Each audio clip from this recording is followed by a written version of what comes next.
السلام علیکم ورحمۃ اللہ وبرکاتہ۔ ناظرین کرام، مہاراشٹر میں مذہبی تبدیلی سے متعلق ایک نیا قانون نافذ ہونے کے بعد ملک میں ایک بار پھر مذہبی آزادی، حق تبلیغ اور شہریوں کی شخصی آزادی پر بحث شروع ہو گئی ہے۔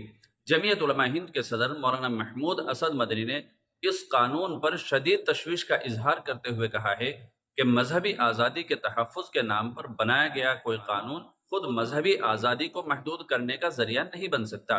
لیکن آخر اس قانون میں ایسا کیا ہے جس پر اتنا بڑا اعتراض سامنے آیا ہے؟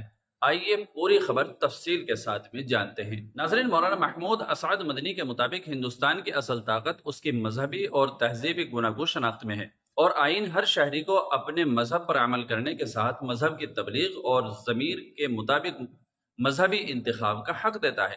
ان کا کہنا ہے کہ اگر کسی شہری کو اپنے مذہب کے بارے میں آزادانہ فیصلہ کرنے کی اجازت نہ ہو تو آئین کی دفعہ 25 میں دی گئی مذہبی آزادی کا مقصد ہی متاثر ہو جاتا ہے۔ مولانا مدنی نے مہاراشٹر کے نئے قانون کو اتر پردیش، گجرات اور مدھیہ پردیش جیسے قوانین کے ماڈل سے جوڑا ہے۔ جمعیت علماء ہند پہلے ہی ان میں سے بعض تبدیلی مذہب مخالف قوانین کو سپریم کورٹ میں چیلنج کر چکی ہے۔ اب اصل اعتراض کیا ہے؟ مولانا محمود اسد مدنی کے مطابق قانون میں لالچ، فریب اور دھوکہ دہی جیسی اصطلاحات اگر واضح حدود کے بغیر استعمال کی جائیں تو ان کا دائرہ بہت وسیع ہو سکتا ہے۔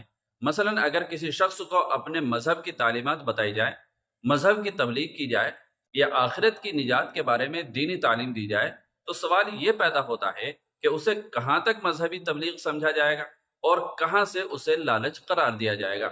مولانا محمود اسد مدنی کا موقف ہے کہ اہل ایمان کے لیے آخرت کی کامیابی اور نجات کی تعلیم دینا مذہبی تعلیم اور تبلیغ کا حصہ ہے۔ اسے محض لالچ کے مفہوم میں شامل کرنا آئین میں دیے گئے حق کے تبلیغ کو متاثر کر سکتا ہے۔ ان کا ایک بڑا اعتراض پرائیویسی اور شخصی آزادی سے بھی متعلق ہے۔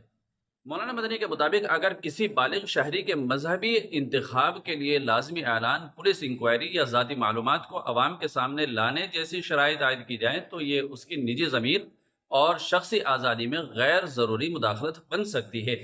وہ یہ بھی سوال اٹھاتے ہیں کہ ریاست کسی شہری کے ذاتی مذہبی فیصلے کے نگراں کس حد تک ہو سکتی ہے؟ البتہ یہاں ایک بات بہت اہم ہے۔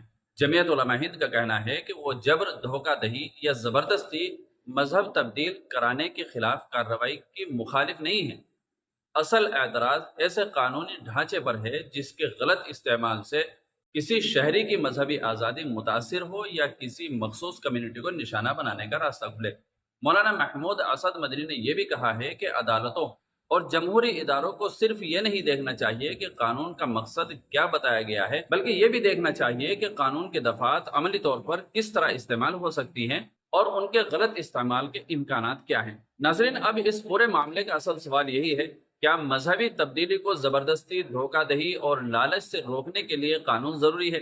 یقیناً اگر کسی شخص کو جبر یا فریب کے ذریعے مذہب تبدیل کرایا جائے تو اس کے خلاف کارروائی ہونی چاہیے۔ لیکن دوسرا سوال یہ ہے، کیا ایسا قانون بنایا جا سکتا ہے جو زبردستی تبدیل مذہب کو روکتے ہوئے ایک بالغ شہری کی آزادی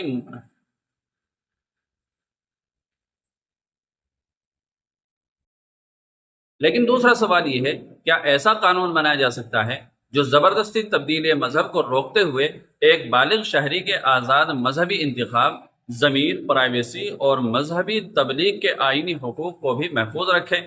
یہی وہ بنیادی نقطہ ہے جس پر مولانا محمود اسعد مدنی نے تشویش کا اظہار کیا ہے۔ اب اس قانون کی آئینی حیثیت اور اس کے عملی اثرات آنے والے دنوں میں عدالتوں اور قانونی ماہرین کی بحث کا اہم موضوع بن سکتے ہیں۔ آپ اس پورے معاملے کو کس نظریے سے دیکھتے ہیں؟ کیا مذہبی آزادی کے تحفظ کے لیے ایسے قوانین ضروری ہیں یا ان قوانین میں شہری کی شخصی آزادی کے تحفظ کے لیے مزید واضح حدود ہونی چاہیے؟ اپنی رائے کمنٹ باکس میں ضرور دیجیے گا۔ ویڈیو اچھی لگی ہے تو اسے لائک کیجیے گا، دوسروں تک شیئر بھی کیجیے گا اور ہمارے چینل کو سبسکرائب کرنا نہ بھولیے گا۔ السلام علیکم ورحمۃ اللہ وبرکاتہ۔